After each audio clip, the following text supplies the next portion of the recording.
এই জাদুবিদ্যা সত্য, এবং এখনকার অনেক ভণ্ড যে কবিরাজগুলো বের হয়েছে, এরা জিনকে তাবে করে নিয়ে এই জিনদের মধ্য দিয়ে মানুষের মধ্যে জাদু ছড়িয়ে দিয়েছে, এবং এর ফলশ্রুতিতে বহু পরিবার ধ্বংস হয়ে যাচ্ছে। এই জাদুবিদ্যা সত্য। আরো একটা জিনিস সত্য, নবী সাল্লাল্লাহু আলাইহি ওয়াসাল্লাম বলেছেন ইন্না আইনাল হক, চোখের নজর সত্য। নবী করিম সাল্লাল্লাহু আলাইহি ওয়াসাল্লাম বলেছেন চোখের বদনজর সত্য। এই যে আমরা বলি ফেসবুকে এত বেশি ছবি দিয়েন না ভাই, ছবি তুলেন না, ছবি তুলেন না, বারবার যে বলি নিষেধ করি, কারণ কি জানেন? একটাই কারণ, বিকজ চোখ লাগাটা সত্য। মানুষের চোখ লাগে, এই কথা শুনলে অনেক মজুমদাররা হাসবে না? কথা বুঝতে পারেন নাই? কিন্তু এটা সত্য, কারণ নবী করিম সাল্লাল্লাহু আলাইহি ওয়াসাল্লাম যা বলেছেন সাদাকাল্লাহু ওয়া সাদাকা রাসূলুহুল কারীম, নবী যা বলেছেন, আল্লাহ যা বলেছেন চিরায়ত সত্য, এর বাইরে কোনো সত্য আছে? আচ্ছা দেখেন, আমি বললাম যে জাদুবিদ্যা সত্য। এই জাদুবিদ্যার চর্চা মানুষ করে, এখনো করে, এবং এই জাদু দিয়ে মানুষের ক্ষতি করার জন্য জিনের প্রয়োজন হয়, দুষ্ট জিন। এই জিনগুলোকে মানুষ তাবে করে মানুষের ক্ষতি করার চেষ্টা করে। দেখবেন এখন গ্রামে গঞ্জে শহরে সব জায়গায় ছড়িয়ে পড়েছে না? দেখবেন, খুব সতর্ক থাকবেন। আমি পরে সলিউশন বলছি আপনাদেরকে। আরেকটা বলেছি, নবী সাল্লাল্লাহু আলাইহি ওয়াসাল্লাম বলেছেন চোখের বদনজর এমন সত্য যে একটা উটকে এই রান্নার ডেকচির মধ্যে ঢুকাই ফেলতে পারে। মানে একটা উট খুব সুন্দর, ভালো, আপনি দেখছেন মাশাআল্লাহ বলেন নাই, নজর লেগেছে, উটটা মারা গেছে, দেন তারপর তাকে জবাই করে খেয়ে ফেলতে হয়েছে। একজন সাহাবী গোসল করছিলেন, গোসল, এটা হাদিস সহিহ, এই আলেম ওলামা যারা আছেন তারা জানেন যে এই হাদিস সহিহ। একজন সাহাবী গোসল করছেন, তার গায়ের চামড়াটা খুব সুন্দর ছিল, একদম স্কিনটা অনেক সুন্দর থাকে না এমন কিছু মানুষ? আচ্ছা, এখন আরেকজন সাহাবী এই গোসল দেখছেন দূর থেকে, দেখে বলছেন যে কি চমৎকার তার শরীরের রংটা, যেন কুমারী নারীর মতো, অনেকটা এমন একটা কথা তিনি বলেছিলেন। সাথে সাথে এই সাহাবী অজ্ঞান হয়ে পড়ে গেছে।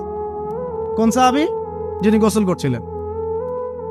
এটার আপনি কোনো ব্যাখ্যা দিতে পারবেন না, তো এখানে কোনো সায়েন্স দিয়ে বা মেডিকেল সায়েন্স দিয়ে আপনি কোনো ব্যাখ্যা করতে পারবেন না। একটা ব্যাখ্যা দিতে পারেন, কিন্তু কেন সেটা হলো সেটা আপনি অ্যান্সার খুঁজে পাবেন না। তো নবী সাল্লাল্লাহু আলাইহি ওয়াসাল্লামের কাছে নিয়ে যাওয়া হলো তাকে। তিনি বললেন যে এই ব্যক্তির ব্যাপারে কি কেউ ভালো মন্দ কিছু বলেছিল? তখন একজন সাহাবী বলেন, হ্যাঁ, অমুকে বলেছে এর স্কিনটা অনেক সুন্দর, তোকে ডেকে নিয়ে আসুন। ওকে ডেকে আনা হলো। ডেকে আনার পর নবীজি তাকে অনেক শাসালেন, তোমরা তোমাদের ভাইদেরকে কি মেরে ফেলতে চাও? তখন এই সাহাবী তো অবাক, আমি আবার কখন মারতে চাইলাম ইয়া রাসূলুল্লাহ? আমি তো মারতে চাই নাই, আমি তো খালি বলেছি যে তার গায়ের রংটা অনেক সুন্দর। তখন তিনি বললেন, কেন তুমি সুবহানাল্লাহ বললে না? কেন তুমি মাশাআল্লাহ বললে না? যখন মাশাআল্লাহ বলবেন, সুবহানাল্লাহ বলবেন, নজরটা লাগবে না। আর যখন আপনি মাশাআল্লাহ বলবেন না, সুবহানাল্লাহ বলবেন না, দেখবেন নজর লেগে গেছে। আপনি বিশ্বাস করেন ব্যবসা খুব ভালো চলছে, মানুষ বলল যে বাহ তোর তো ব্যবসা হেভি, লালে লাল শাহজালাল, ঠিক আছে, দেখবেন আপনার কেনা বেচা বন্ধ হয়ে গেছে। এরকম হবে, আমার কথাটা বিশ্বাস করেন। এটা কিন্তু সায়েন্স প্রমাণ করতে পারবে না, আল্লাহ এবং তার রাসূল বলেছেন, তার উপরে কোনো সত্য নেই। আছে সূরা কাহফ 29 নম্বর আয়াত পড়ে দেখেন, আল্লাহ পাক বলছেন ওয়াকুলিল হাক্কু মির রাব্বিকুম, সত্য সেটাই যা তোমার রবের পক্ষ থেকে আসে। ফামান শাআ ফালইউমিন, যার ইচ্ছা হয় বিশ্বাস করুক, ওয়ামান শাআ ফালইয়াকফুর, যার ইচ্ছা হয় সে অস্বীকার করুক। এই কারণে আমরা বলি ফেসবুকে এত বেশি ছবি দেওয়া, এই আই ওয়াশ করা, এই যে শো ডাউন করা, হ্যাঁ, ইসলামের কিছু কাজ করলেন একদম মানুষকে না দেখাইতে পারলে ঘুম হচ্ছে না, এগুলো বন্ধ করেন, এগুলো বন্ধ করে দেন আল্লাহর ওয়াস্তে। অফলাইনে কাজ করেন, নিজেকে গোপন করার চেষ্টা করেন। যত বেশি মানুষের কাছে নিজেকে এক্সপোজ করবেন, কাজের বরকত কমে যাবে, কাজের বরকত কমে যাবে, চোখ লাগবে, নজর লাগবে। এবং চোখ লাগা বদ নজরে বহু আলেম আস্তে আস্তে মাঠ থেকে মাইনাস হয়ে গেছে না? যায় নাই? এখন কি আলেমদের সংখ্যা বেশি না কম? যত দিন যাবে আলেমের সংখ্যা আরো কমে যাবে। নবীজি বলেছেন আলেমদের সংখ্যা কমতে থাকবে, মানুষ জাহেলদেরকে আলেম বানিয়ে নেবে। তো প্রিয় ভাইরা, জাদুবিদ্যা সত্য, চোখের বদনজর সত্য, রাতের এই অনিষ্টগুলো সত্য, রাতের বেলা অনেক ক্ষতি আছে। এই জন্য নবীজি বলছেন বাচ্চাদেরকে বাইরে বের করো না, এবং তোমরাও রাত যখন গভীর হবে তখন এদিক ওদিক ঘোরাফেরা করো না। দেখবেন রাত যত গভীর হয় আমাদের শহরগুলো তত জীবিত হয়, তাই না? তাই না? রাত যত গভীর হচ্ছে শহর তত জীবিত হয়। চায়ের দোকানে আড্ডা বেশি, ওই সিনেমা দেখছে, টিভি দেখছে, ক্যারাম খেলছে, লুডো খেলছে, ঘুম নাই। ঘুম কখন? ফজরের আগে আগে। ফজরের নামাজ কিন্তু নাই, ফজরের ঠিক আগে আগে, আবার ওই যে জোহরের নামাজের সঙ্গে উঠতেছে। এখন আমাকে বলেন, এরকম জেনারেশনকে দিয়ে কি আসলে ইসলামের কোনো খেদমত হবে? আচ্ছা, নবীজি রাতের বেলা আর্লি ঘুমাতেন। আল্লাহ পাক আমাদের সবাইকে তাড়াতাড়ি ঘুমানোর তৌফিক দান করুন। হ্যাঁ, আপনি ইলম চর্চা করলে রাত জেগে থাকতে পারেন, আপনি যদি জ্ঞান চর্চা করেন রাত জাগতে পারেন, আপনি কোনো গবেষণা করছেন, নামাজ পড়ছেন বা কোরআন হেফজ করছেন, আপনি রাতের আর্লি উঠবেন, এটা আলাদা বিষয়। কিন্তু কমন ভাবে আমাদের এই যে ফেসবুক, ইউটিউবিং ইত্যাদিতে আমরা লিপ্ত থাকি, সারা রাতটা কাটাই আড্ডাবাজি করে, এগুলো বন্ধ করতে হবে। এগুলো বন্ধ না করলে ফিজিক্যালি আমরা মানে সুস্বাস্থ্যের অধিকারী হতে পারবো না। সারা দিনটা আমাদের একটা কি বলবো অলসতার ভাবে যাবে এবং দিনের বেলা কাজগুলো ব্যাহত হবে। এতে করে আমাদের উম্মার এই পুরো বড় যে তরুণ প্রজন্ম আছে এদেরকে আপনি সম্পদে পরিণত করতে পারবেন না। তাই এই সিস্টেমটা চেঞ্জ করা দরকার। নবীজি রাতের বেলা এই সূরা বাকারার শেষে 3টা আয়াত তেলাওয়াত করতেন। আমরা করবো ইনশাআল্লাহ। আরেকটা আমল বলে দেই, নবী করিম সাল্লাল্লাহু আলাইহি ওয়াসাল্লাম রাতের বেলা সূরা মুলক তেলাওয়াত করতেন। কোন সূরা এটা? কোন সূরা? তাবারাকাল্লাযী বিয়াদিহিল মুলক। কয়টা আয়াত আছে? 30টা আয়াত আছে। নবীজি বলেছেন সাল্লাল্লাহু আলাইহি ওয়াসাল্লাম যে এই সূরা আপনাকে কবরের আযাব থেকে বাঁচাবে। কবরের আযাব থেকে তো ভাই বাঁচা খুব সহজ নাকি? আমাদের মধ্যে এমন কেউ নাই, শোনেন, আমাদের মধ্যে এমন কেউ নাই আলেম জালেম মুফতি মুহাদ্দিস রাজনৈতিক নেতা পলিটিশিয়ান বিরোধী দল জাতি তারপরে যে সরকার দল যে আছে না কেন, কবরের শাস্তি ফেস করবে না এমন একটা মানুষ নাই, কেউ নাই পৃথিবীতে। এই যে আপনি দেখছেন ওই যে কি ইসরায়েলের প্রধানমন্ত্রী, ওই রাশিয়ার প্রধানমন্ত্রী, ওই চায়নার সভ্যতা, পশ্চিমা সভ্যতা, এমন কেউ নাই পৃথিবীতে এখন যাকে কবরের শাস্তি ভোগ করতে হবে না। আছে? সবচেয়ে লঘু শাস্তি মানে লঘু চাপ, এটা বলতে গেলে আসলে আমি ভাষা হারায় ফেলি। তারপরে বলছি আল্লাহ পাক আমাদের সবাইকে হেফাজত করুন, আমিন। একজন সাহাবীর নাম সাদ বিন মুয়াজ। কি নাম? নবী করিম সাল্লাল্লাহু আলাইহি ওয়াসাল্লামের সাথে একদম ডান হাত হয়ে যুদ্ধ করেছেন দীর্ঘদিন।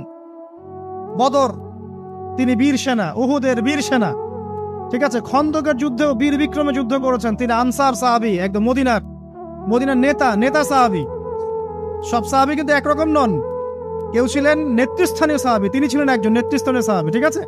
সাদ বিন মুয়াজ নবী করিম সাল্লাল্লাহু আলাইহি ওয়াসাল্লাম এত ভালোবাসতেন তাকে, এত ভালোবাসতেন যে তাকে নিজের মনে করতেন যে সাদ বিন মুয়াজ আনসাররা আমার নিজের। চারটাখানি কথা।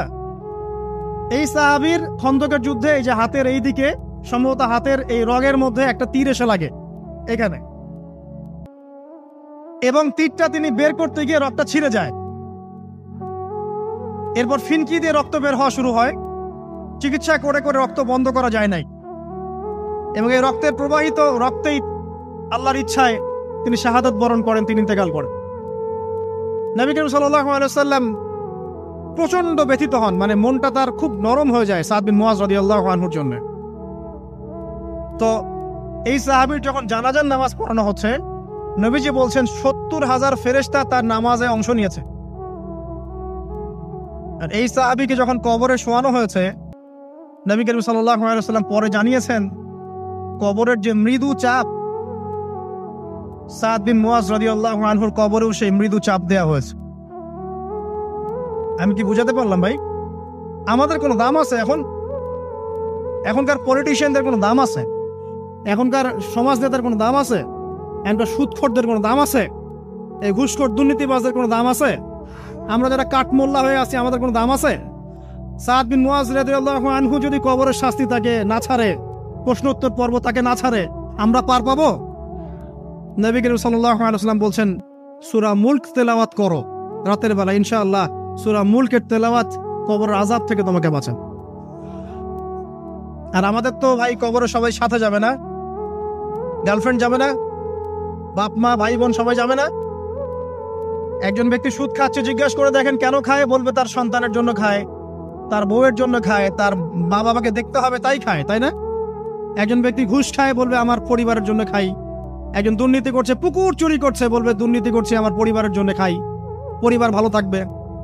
সবার একই এক্সকিউজ যে পরিবার যেন ভালো থাকে, আমার সন্তানরা যেন ভালো থাকে, আগামী প্রজন্মের জন্য কিছু রেখে যেতে পারি, তাই না? এরকম একটা মানুষও কি আপনার সাথে কবরে যাবে? তাহলে এই বোকা মানুষ কেন বোঝে না যে আপনার কবরে আপনাকেই যেতে হবে? তাহলে আপনি কি কারণে অন্যের কারণে নিজের পরকাল নষ্ট করছেন? অন্যের সুখের জন্য আপনি আপনার পরকাল নষ্ট করছেন। সুদ খাচ্ছেন, দিব্যি মায়ের সাথে জেনা করছেন। আপনাদের এলাকায় নাকি সুদের সমস্যা অনেক বেশি। কয়েকটা হাদিস বলে দেই, আমি ওদেরকে আক্রমণ করতে আসি না, আমি শুধু তাদেরকে 3টা হাদিস শোনাতে এসেছি। 1 নম্বর হাদিস শোনেন। আল্লাহর নবী মুহাম্মদ সাল্লাল্লাহু আলাইহি ওয়াসাল্লাম বলেছেন, সুদের পাপের 73টা শাখা আছে। কয়টা? কোন হাদিসে 70টাও আছে, কোন হাদিসে 73টা আছে। বলছেন যে সবচেয়ে নিচের শাখাটা হচ্ছে, সুদের পাপের সবচেয়ে নিচের শাখা হচ্ছে যে যেন কোনো ব্যক্তি তার মাকে রেপ করলো, তার মাকে ধর্ষণ করলো। 1 দিরহাম যে ব্যক্তি সুদ খায়, সহিহ বুখারীতে আরেকটা হাদিস এসেছে, সে যেন 36টা মেয়েকে ধর্ষণ করলো। আর আমি একটা কথা বানায় বলছি না, যদি বিশ্বাস না হয় কওমি মাদ্রাসা আছে, আলেম ওলামা আছে, গিয়ে বুখারী খুলতে বলেন, পড়তে বলেন। তাহলে একবার পড়তে বলেন, দেখেন যদি না থাকে তাহলে আমাকে এর সাথে থাপ্পড় দিয়ে দেয়। যদি না থাকে হাদিস এটা, তাহলে আমার গালে একটা থাপ্পড় দিয়ে যায়। আর যদি থাকে তাহলে আল্লাহর রাস্তায় সুদ খাওয়া ছেড়ে দেন। কোনটা করবেন? চ্যালেঞ্জ করবেন? নবীজি বলেছেন, 1টা দিরহাম যে ব্যক্তি সুদ খায়, দিরহাম মানে কি? রৌপ্য মুদ্রা। এটা এখন দেখতে পারবেন না, জাদুঘরে আছে।